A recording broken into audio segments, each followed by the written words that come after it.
Hello guys, what is going on? Welcome back to another video. Today I have my review of the West Ham United 2, Norwich City 2 match Saturday a couple of days ago, a match that I did go to, so if you haven't seen the fan highlights, be sure to see them. The link will be in the description.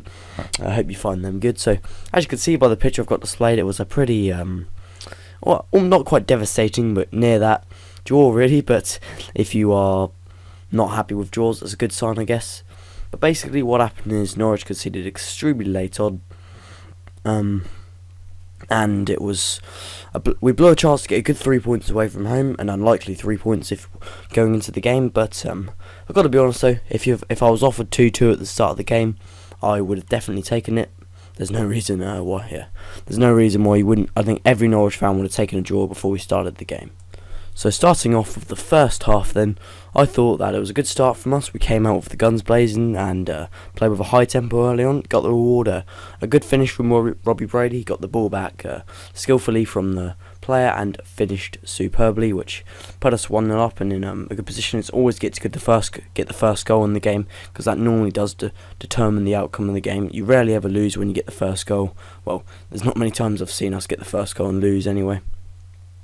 But yeah, it was important we got that goal. But afterwards we did push on, and we had a couple of good chances. Jerome in particular having 2 good chances. Perhaps if he'd have buried one of them, it would have been a bit of a different game. But I guess you can't ask for every chance to be taken, as that's not really what happens in the Premier League. Well, it's what should happen but doesn't happen. Of course, West Ham then get the equaliser. It was a decently worked goal. Took advantage of a defensive mistake. Good cross from Payet, who I thought had a very good game. He's a very good player for West Ham. He's looking good for the rest of the season.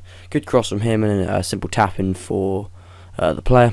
Can't remember who scored it, but simple tap in and then 1-1. So West Ham pushed on a bit, and it was important that we did get to half time without them scoring, and then that's what happened, of course. So second half then, it was a little bit sort of quiet at the start of the first half, but then then West Ham had a couple of good chances, that free header and Payet with that sort of one-on-one-ish, but John Ruddy made a very good save, which kept us in the game. And we also pushed on a bit. We had a chance of our own. Adrian somehow making a fantastic save off Jerome, the ball hitting his face, Howson with a good shot. But so it was an entertaining second half, and eventually in the 84th minute, Nathan Redmond sprung around the defence and smashed it into the corner, sending the Norwich fans into mayhem. And I honestly thought that we'd won the game then. I didn't think that West Ham would come back, as the momentum was with us at that moment. But yep, I was wrong. Tetty gave away a needless free kick, and it was a decent ball in from the player, and Ruddy he punched it. He maybe could have caught it, because if it had caught it and then fell over, he might have got a free kick, but he punched it straight into the West Ham player, and there was a simple tap in for Kouyaté, which rescued them a point.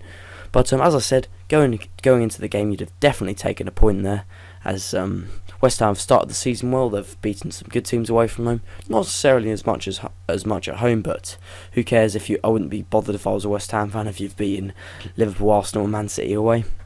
So overall I thought it was a very good result away from home. That means that's 2 points now from Liverpool and West Ham away. Maybe in under Houghton's season we probably wouldn't have got any, so I thought it was a good performance by the team. Unlucky not to get all 3 points, but that's the Premier League. You gotta stick with it, really. I thought it would take me a bit of time to get over the 90th minute goal, as sometimes it does if you concede so late on. But no, I've got over it, really. I've accepted that we got the draw, and I'm just I can't wait for the next game against Leicester on Saturday. So there you go then, guys. That's pretty much most of my review. As for my man of the match, I thought everyone had a good game, particularly Wes Hoolahan. Again, he may be 33, but God, he's one of the best playmakers in the Premier League. And I thought, I think maybe some people are suggesting that we should drop Cameron Jerome for the next game. I think maybe that might be the right idea. I think maybe giving Mbakani a chance is the right thing, because he does deserve a start. He does deserve a chance in the Premier League. I thought when he came on, he held the ball up well.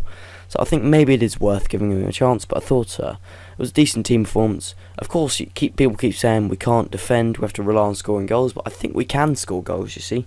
I think if I'm right, the 4th highest scorers in the Premier League so far. We've scored plenty of goals, which gives us good hopes for the rest of the season.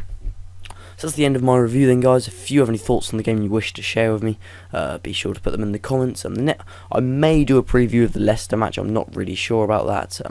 It's not a massive match to do a preview for. Of course, I'm going to it, but go to every home game. As for the next away game, I'm not sure when it's going to be, because after Leicester it's the international break, and then it's Newcastle. I might go to Newcastle, but it's a Sunday. It's a 4 o'clock kickoff. It's quite tough for me to get to, as I live in. As of where I live, it's hard to get back in time. So Newcastle is a doubt. Also Everton on that Tuesday night. I'm away that day. Oh, you might think I'd be mad going to Everton, but it sure would be a fun night. So next away game most likely be sometime in September, as we only have 2 away games now, but between now and November, Then anyway, thanks for watching, guys, and I'll see you next time.